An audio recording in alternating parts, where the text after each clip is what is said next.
चित्ररथ, मलयकेतु, बोलते क्यों नहीं? देवराज, दानवराज कालकेतु ने देवलोक पर आक्रमण करने की घोषणा कर दी है। उसकी सेनाएं आंधी की गति से बढ़ी चली आ रही हैं। देवलोक में युद्ध की घोषणा कर दो। सेनाओं को तुरंत बाहर निकलने और दानव सेना का सामना करने का आदेश दो। जाओ।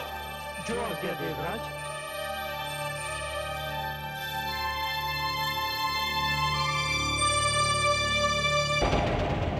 मेरे लिए ये युद्ध अपने दानव शिष्यों को दिए गए वचन को निभाने का अवसर है। मैंने अपने शिष्यों को वचन दिया था कि मैं दानव संस्कृति की रक्षा करूंगा और उसे विजयी बनाऊंगा। क्या इसके लिए युद्ध प्रथम और अंतिम मार्ग है? हाँ देवी, मैं तो उस मार्ग पर अपना पग धर भी चुका हूं। तो फिर आप छाया की भांति मुझे हर पल अपने साथ पाएंगे। मेरे लिए मेरा पति सर्वश्रेष्ठ है। मैं आपकी धर्मपत्नी हूँ स्वामी। जीवन में कोई और नाता, कोई और संबंध यदि महत्व भी रखता है तो इस नाते के बाद रखता है। आप जाइए, जब तक आप लौट कर नहीं आएंगे मैं आपकी विजय की प्रार्थना करती रहूंगी।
शक्ति पर आज का दिन तुम्हारे घमंड का अंतिम दिन होगा। आज हम अपनी पराजय और अपने अपमान का प्रतिशोध लेने आए हैं। चलो युद्ध आरंभ करो। आक्रमण तुमने किया है दानवराज कालकेतु, तुमने, हमने नहीं। हम तो अपनी सुरक्षा के लिए लड़ेंगे। युद्ध तुम आरंभ करो, तुम। ये क्यों नहीं कहते कि तुम में युद्ध और आक्रमण करने का साहस नहीं रह गया है? हम तुम्हें युद्ध में पहल करने का निमंत्रण दे रहे हैं और तुम पीछे हट रहे हो। चलो आक्रमण करो। हम कायर नहीं हैं और ये सत्य तुम भली भांति जानते हो। हम पहले भी तुम्हें कई बार पराजित कर चुके हैं और आज भी यही होगा। हमें तुम्हारा निमंत्रण स्वीकार है। सावधान कालकेतु।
आपकी कृपा से हम जीत गए गुरुदेव। तुमने पहली बार हमें गुरु दक्षिणा दी है काल केतु। ये भेंट स्वीकार कीजिए गुरुदेव, ये इंद्र का वज्र है।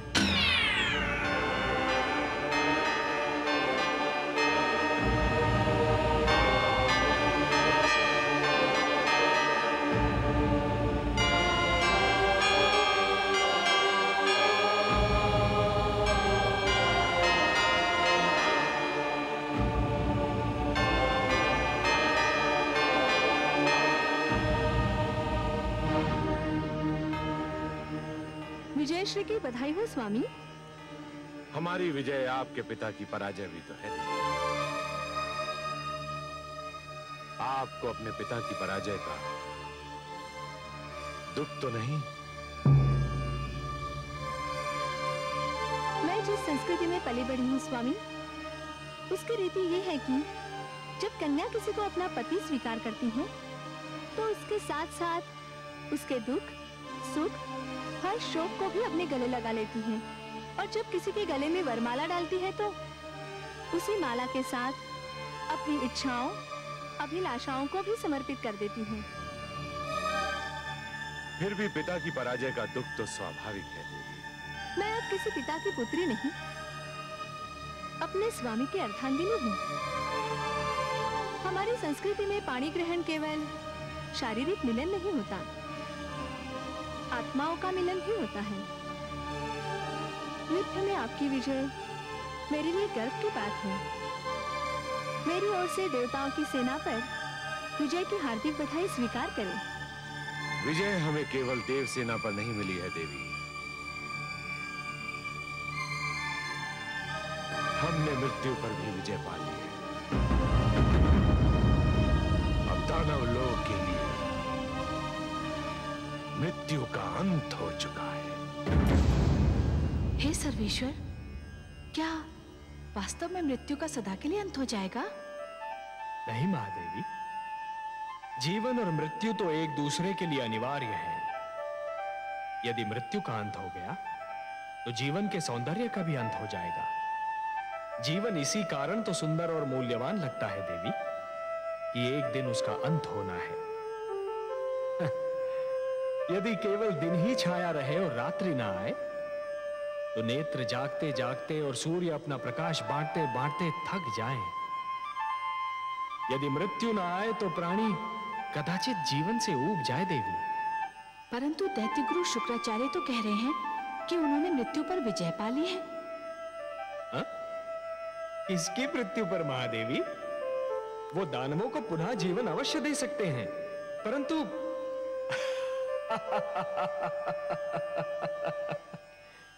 महादेवी आप तो बस देखती जाइए कि जिस अभिमान ने देवेंद्र के सिर में अपना डेरा जमा रखा था, अब वही अभिमान दैत्य गुरु शुक्राचार्य के सिर में अपना घर बना रहा है। परंतु हे कमल नयन, अभी तो देवेंद्र बहुत उदास, बहुत दुखी और बहुत टूटे हुए दिख रहे हैं। हाँ महादेवी, हाँ, भूल का मूल्य तो चुकाना ही पड़ता है।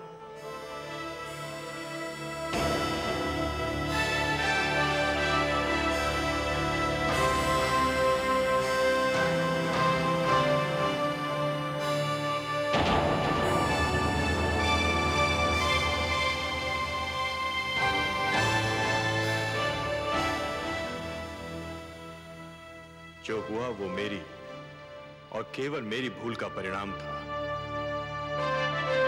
इस भूल में आप अकेले नहीं हैं देवेंद्र। हम सब ने भी तो अपने आप को जी भर के छला था। जो हो चुका है उसका शोक समस्या का समाधान नहीं है देवेंद्र। यह स्थिति बहुत गंभीर और घातक है कि दानवों का जीवन संजीवनी की छाया में सुरक्षित हो चुका है और देव जीवन आज सुरक्षा की राहों में भटक रहा है।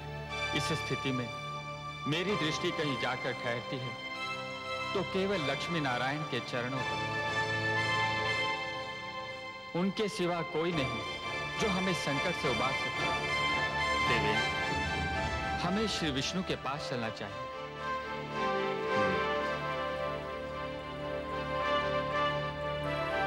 अब उनके अतिरिक्त और कौन आश्रय दे सकता है? उनके अतिरिक्त कौन रक्षा कर सकता है? कह दीजिए समस्त देवताओं से, क्या हमें मिलकर भगवान श्री विष्णु के पास जाना है?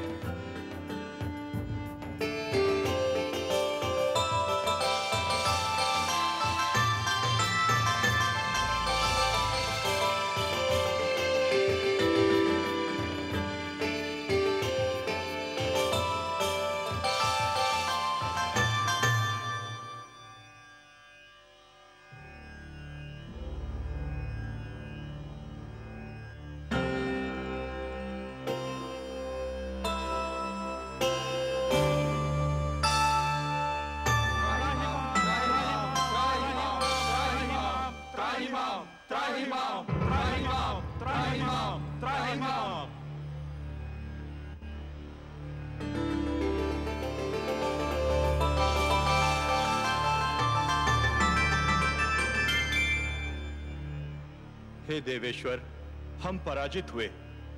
हमारी सेना के अगणित सेनानी वीर गति को प्राप्त हुए। हमारा सिर लज्जा से झुक गया। आपके अतिरिक्त और कोई नहीं जो हमारी रक्षा करे, हमारे दुख का निवारण करे। हे परमेश्वर, हमारी सहायता कीजिए। हे नारायण, दैत्य गुरु शुक्राचार्य ने भगवान शिव से संजीवनी मंत्र क्या प्राप्त किया? हमारे सिरों पर मृत्यु और पराजय का वज्र आ गिरा। हे लक्ष्मीपति, यदि दानव मरते हैं तो दैत्य गुरु उन्हें फिर से जीवित कर देते हैं, और जब देवता मरते हैं तो उनका सदा के लिए अंत हो जाता है।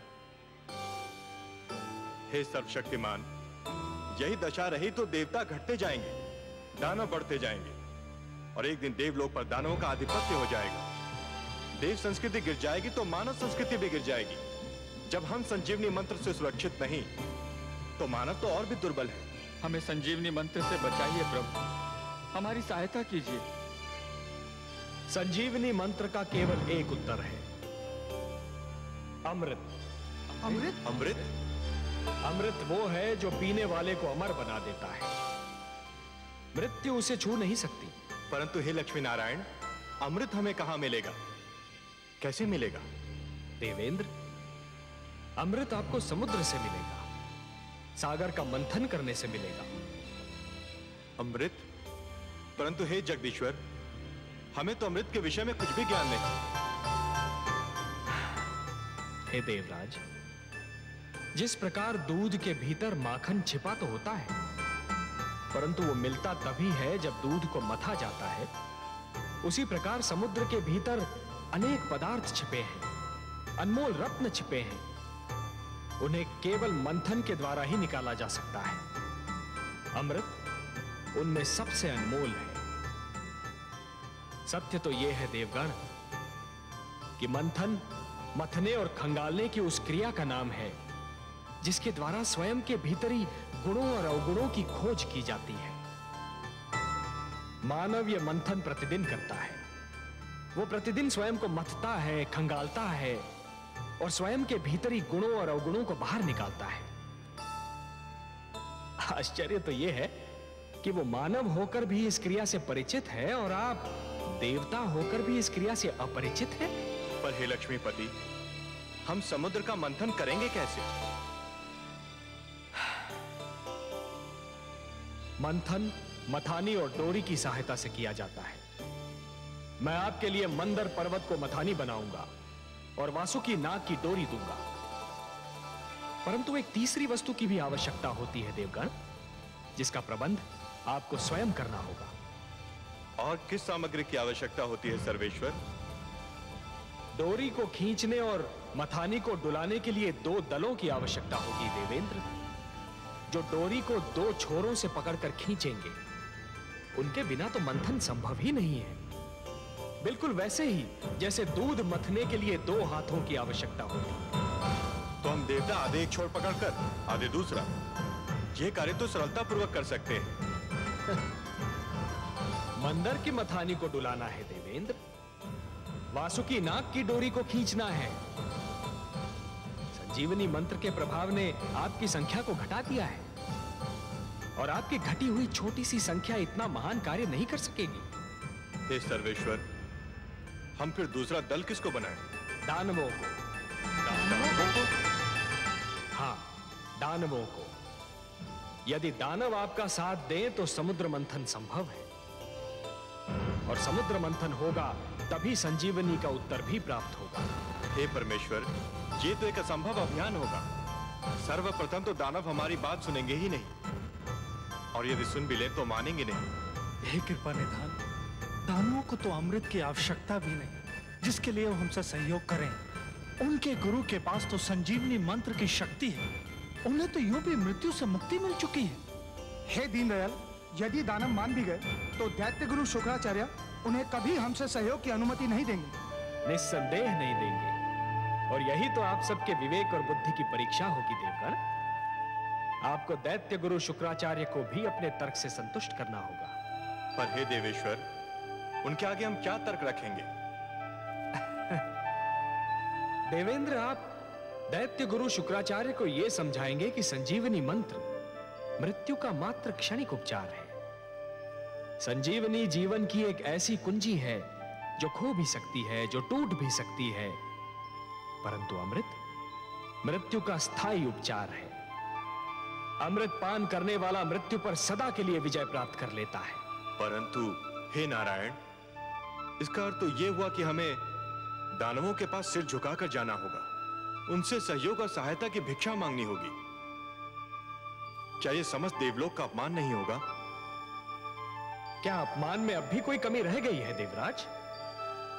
शब्दों के जाल में मत उलझिए देवेंद्र, शब्दों के जाल में मत उलझिए। आंधी आए तो आंखें फाड़कर पथ पर आगे बढ़ते रहना कोई बुद्धिमत्ता नहीं है। ऐसे में बुद्धिमत्ता तो वो है कि नेत्र मूंद कर बैठा जाए और आंधी के निकल जाने की प्रतीक्षा की जाए। शस्त्रधारी शत्रु से निहत्थे लड़ना यह कोई वीरता नहीं है देवगण, यह तो आत्महत्या है। ऐसे में वीरता तो यह है कि शत्रु को शांत रखा जाए, यदि आवश्यकता पड़े तो उसकी प्रशंसा भी की जाए और उससे लड़ने के लिए शक्ति जुटाई जाए। शत्रु से सहयोग और सहायता लेना भी रणनीति का अंश है देवेंद्र। एक प्रश्न अभी रह गया सर्वेश्वर। वो भी पूछ लीजिए। यदि दानवों ने सहयोग देने के लिए यह मांग की कि अमृत उन्हें भी दिया जाए, तब क्या होगा? संजीवनी के साथ अमृत भी उन्हें मिल गया तो उनकी शक्ति दुगनी हो जाएगी। असंभव, असंभव देवेंद्र, असंभव। समुद्र मंथन से अनेक पदार्थ निकलेंगे, अनेक सामग्रियां निकलेंगी, अनमोल रत्न निकलेंगे, उन सब का बंटवारा संभव है, परंतु अमृत पर केवल देवताओं का अधिकार होगा। उसकी एक बूंद पर भी दानवों का अधिकार नहीं होगा। अब यह कैसे होता है, यह देखना मेरा कार्य। यदि दानवों ने अमृत मांगा तो मैं स्वयं बीच में आऊंगा। हे त्रिलोकीनाथ, आप संकट नाशक हैं, तारनहार हैं, हमारे नायक हैं। आपने इस निराशा में आशा का दीप जला दिया। हमें अनुमति दीजिए जगदीश्वर। आपका और माता लक्ष्मी का आशीर्वाद हमारे साथ रहा तो हम अवश्य अपने अभियान में सफल होंगे।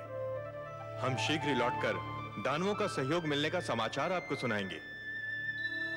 शुभस्य शीघ्रम।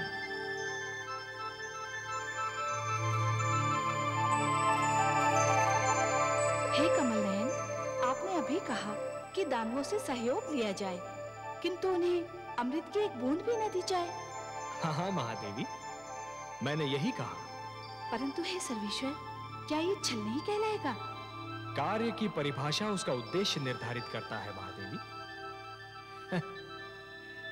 यदि उद्देश्य उत्तम हो तो उसे छल का नाम नहीं दिया जाता, उसे नीति का नाम दिया जाता है। देवताओं को भी नीति से कार्य लेना होगा।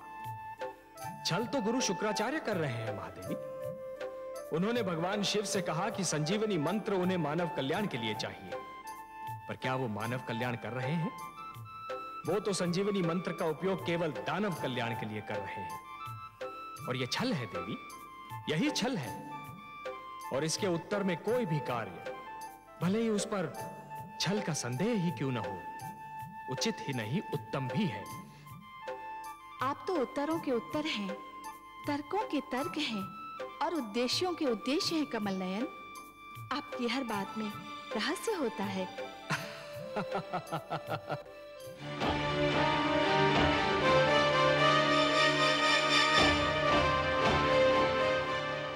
दानवराज की जय हो। देवलोक से देवराज इंद्र अपने सहयोगी देवताओं के साथ पधारे हैं और दानवराज की सेवा में उपस्थित होने की अनुमति चाहते हैं। पराजय विजय से मिलने आई है महाराज, बधाई हो। सावधान कालकेतु, उनके आने में अवश्य ही कोई रहस्य है। देवराज और उनके साथी देवताओं को सम्मान सहित सभागार में लाया जाए। जो आज्ञा दानवराज।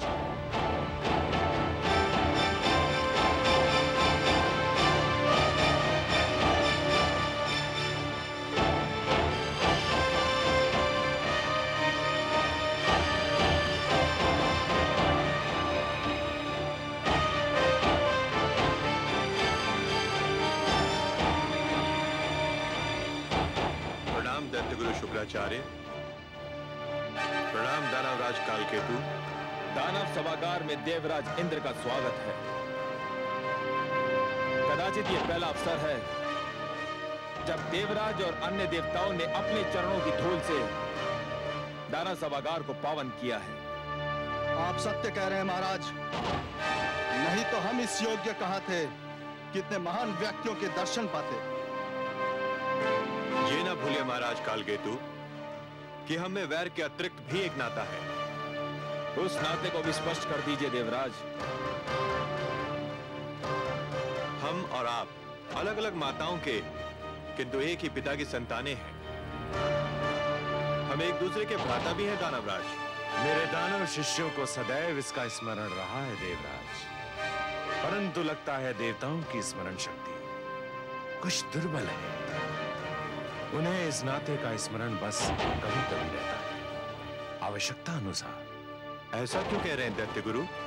ऐसा इसलिए कह रहा हूं देवराज, यदि देवताओं को यह नाता स्मरण रहता तो आपके प्रिय भगवान विष्णु को हयग्रीव का वध करते समय थोड़ा संकोच अवश्य होता, परंतु उन्होंने मेरे शिष्य हयग्रीव को बड़ी निर्ममता से मार डाला।